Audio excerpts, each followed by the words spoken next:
Hello，各位師兄好。今次介紹嘅水會係最近重新裝修過嘅店，叫做御芙蓉水療。除咗環境新咗，師傅嘅工裝都全部換過晒，比起以前會好睇啲咯。除此之外，桌球啊、自助餐都有配套，具體掂唔掂就要一探究竟啦。今日嚟到國貿嘅新房廣場，準備去一間重新裝修過嘅水會。講起新房廣場，都算係上世紀90年代嘅產物啦，不過 keep 得都幾好，望落唔算話好殘舊。然後以前呢條路行起身真係拿手唔成勢啊。不過舊年國貿呢一帶嘅人行道都做咗大翻修，而家行起身舒服好多咯。咁今次去嗰間店叫做御芙蓉，開咗都有咁上下年，估計有唔少師兄去過啩。以前呢就真係好有歷史感，直接啲講就係比較殘舊咯。入到嚟大廈，向前一直行就會見到有個指示牌，上去4樓。呢度有2部 lift， 要搭左邊呢一部。上到嚟前台，哇！聖誕節都過咗成個月啦，仲擺棵聖誕樹喺度，唔知係咪打算用到出年呢？前台嗰個部長就同我介紹，就話而家嗰啲師傅嘅工裝全部統一換過晒，然後御芙蓉隔籬係一間健身房，做完 gym 一身酸痛，行過嚟2步，即刻可以按摩放鬆，感覺都唔錯喎。行入去淋溫室睇睇咯，前面呢個門簾圖案真係有種 AI 生成嘅 feel 喎。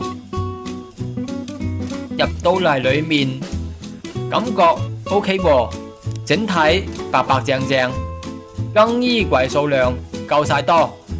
呢個沖涼房以前充滿住歲月痕跡，而家全部裝修過，靚仔咗好多啦。牆壁鋪晒大理石紋瓷磚，又白又有質感。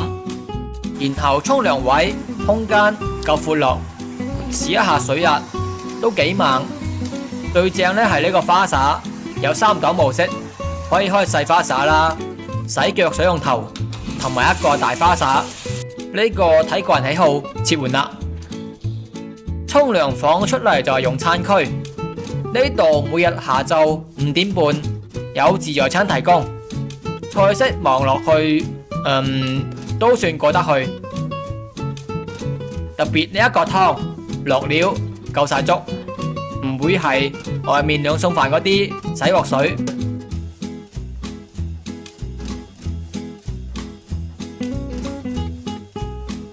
食完飯過嚟大堂呢度睇睇，同樣係做過大翻新，成個佈局又細又長，比較窄咯。不過座位其實擺得都幾密，可以坐到唔少人。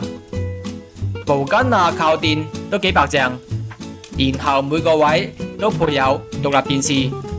除咗香港台，仲有唔少節目可以揀，唔使同人爭電視。然後拍一下呢度嘅按摩項目，呢個師傅手勢睇上去幾熟練，動作輕柔得嚟又有力度。睇到前面呢個大叔舒服到都快瞓着咗啊！成個樣好似升咗仙咁。不過望真啲，呢個師傅感覺有啲面善啊。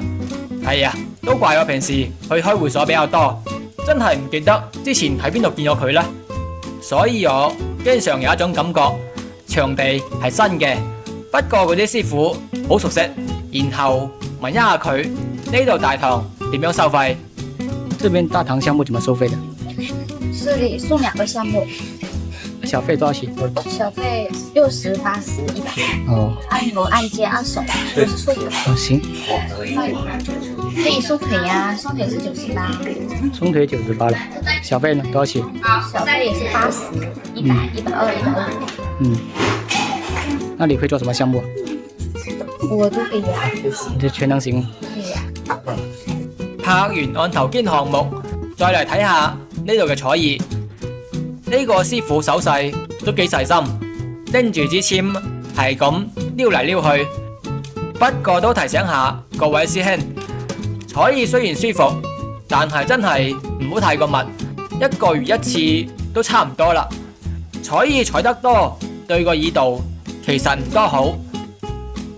再行入去啲就係房區啦，呢啲房門同我之前去嗰間貝邦水療感覺好似樣喎，唔知係咪同一個裝修公司嘅呢？然後呢度走廊裝咗好多燈帶啊，啲光線勁到，哎呀！下次過嚟我真係要帶翻副墨鏡先至敢行啦。哇屌啊！底下呢個台階仔都真係冇睇真啊，一個唔覺意踢到，所以建議各位師兄行慢少少，睇清楚路。房區呢度走廊設計得9曲13彎，轉完一個位又一個位，行多幾步都唔記得自己從邊度入嚟，所以各位師兄千祈唔好自己亂咁行，唔係嘅話實會蕩失路，最好揾個師傅帶住路嚟行。房間環境就普普通通啦，冇乜話特別，但係整體都算乾淨。然後先叫個師傅執一執床單毛巾，再開始做項目。呢個師傅手勢比較輕，力度感覺唔多夠，反正我覺得冇剛剛嗰個大堂師傅咁專業咯，都唔知佢係咪未食飽飯嘅，所以我索性叫佢用腳踩背算數啦。好在佢體重比較輕，踩落去有力度，但又唔會覺得痛，反正比用手按摩舒服一啲咯。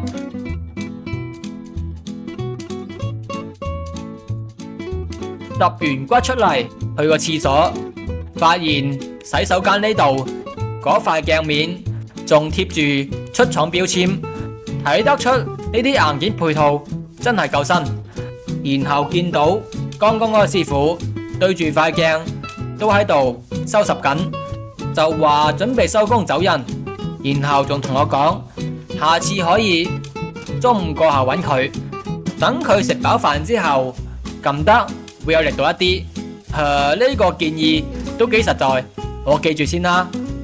整體嚟講，御芙蓉水匯經過大裝修，環境確實升級咗唔少，尤其係沖涼房啊同埋大堂，對比起以前殘殘舊舊，而家乾淨靚仔咗好多。不過房間走廊設計呢，就佈局有啲似迷宮，兜嚟兜去，呢個就要自己小心啲啦。最好揾個師傅帶一帶路。如果各位師兄想喺國貿附近揾間店 hea 一 hea 按摩下，過嚟御芙蓉都係個唔錯選擇。咁今期影片就介紹到呢度，下一期再見。